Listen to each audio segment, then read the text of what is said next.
Assalamualaikum warahmatullahi wabarakatuh.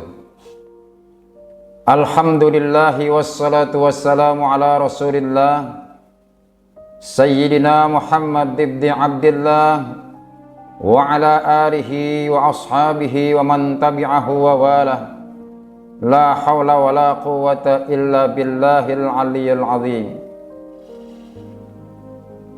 Kaum muslimin dan muslimat yang dimuliakan Allah Subhanahu wa taala.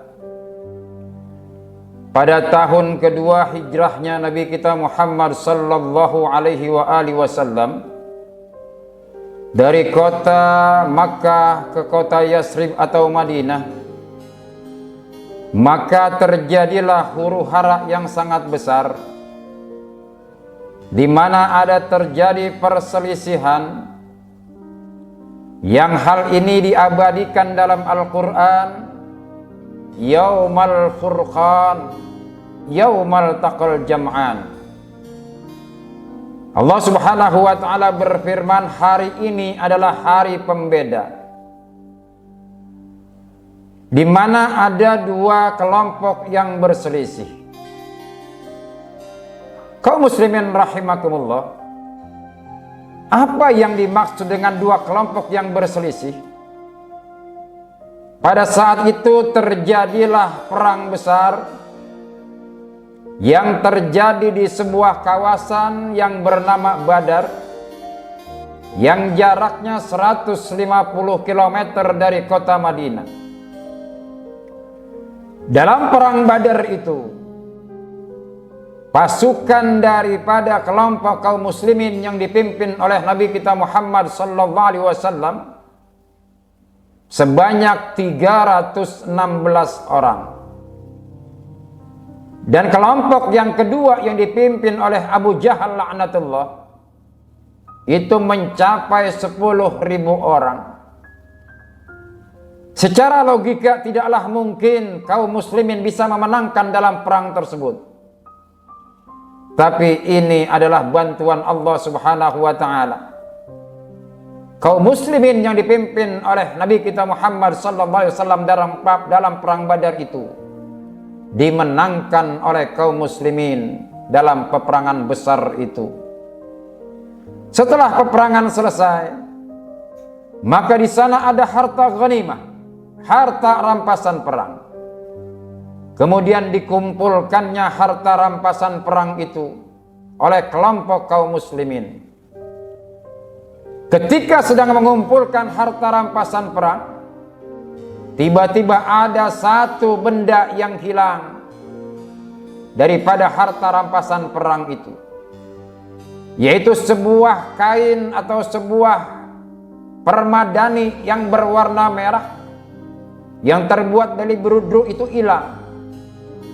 Kemudian ada orang munafik mengatakan Muhammad telah mengambilnya.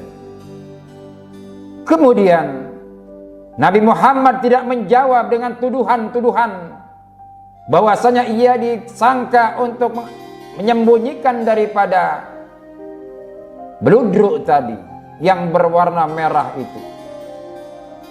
Tapi Allah Subhanahu wa ta'ala yang menjawab, maka nari nabiyyin ayyaghul wa may yaghlul ya'ti bima ghalla yaumal qiyamah.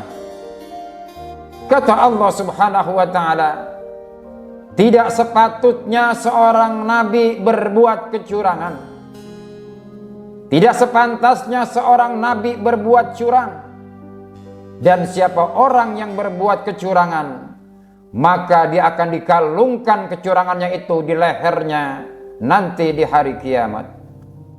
Kaum muslimin dan muslimat rahimakumullah.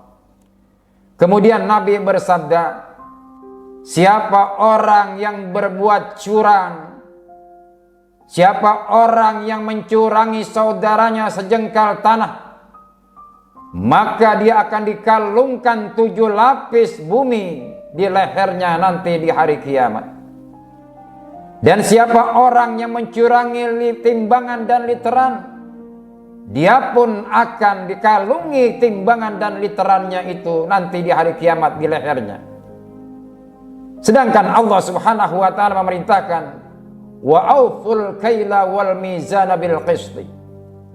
Tegakkanlah literan dan timbangan dengan tegak setegak-tegaknya. Kaum muslimin rahimakumullah. Dalam konteks ini bahwasanya Allah Subhanahu wa taala melarang dan mengharamkan berbuat curang. Bukan hanya mencurangi daripada sesuatu benda yang hilang, bukan hanya mencurangi timbangan dan literan, bukan hanya mencurangi saudaranya dari sebidang tanah, sejengkal tanah, tapi segala bentuk kecurangan yang dilakukan oleh manusia, maka dia berarti akan dikalungkan kecurangannya itu nanti di lehernya di hari kiamat. Apapun yang dia lakukan, kecurangan apapun yang dia lakukan, pasti Allah akan balas kecurangan itu. Kaum muslimin rahimakumullah, tidak ada yang patut kita perbuat dari kecurangan itu. Segala sesuatu kecurangan, Allah Subhanahu wa taala pasti akan mengetahuinya. Bukan hanya yang melakukannya, tapi yang mendukung kecurangan itu, yang ikut serta dalam kecurangan itu, maka semua akan mendapatkan azab dari Allah Subhanahu wa taala. Semua yang dia lakukan itu akan dikalungi di lehernya nanti di hari kiamat apa yang dia curangi itu. Oleh karena itu, kita selaku kaum muslim dan muslimat yang mengaku beriman kepada Allah Subhanahu wa taala dan Rasulnya, maka hindari daripada berbuat curang.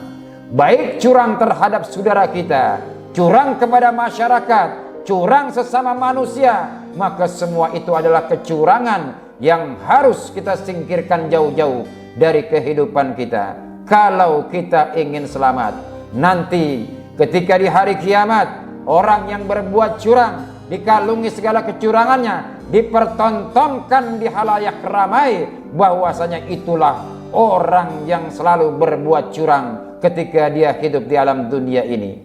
Maka hindarkan kecurangan, bukan hanya di bulan Ramadan, tapi di bulan-bulan lainnya, dalam kondisi apapun. Maka Allah melarang kita untuk berbuat kecurangan terhadap siapapun juga. Oleh karena itu, tanamkan dalam hati sanubari kita bahwasanya Allah Subhanahu wa taala mempunyai azab bagi orang-orang yang berbuat kecurangan. Kaum muslimin rahimakumullah, inilah yang dapat saya sampaikan tausiah singkat pada hari ini. Mudah-mudahan ada manfaatnya. Wallahul muwaffiq ila aqwamit thoriq, wabillahi taufiq wal hidayah. Assalamualaikum warahmatullahi wabarakatuh.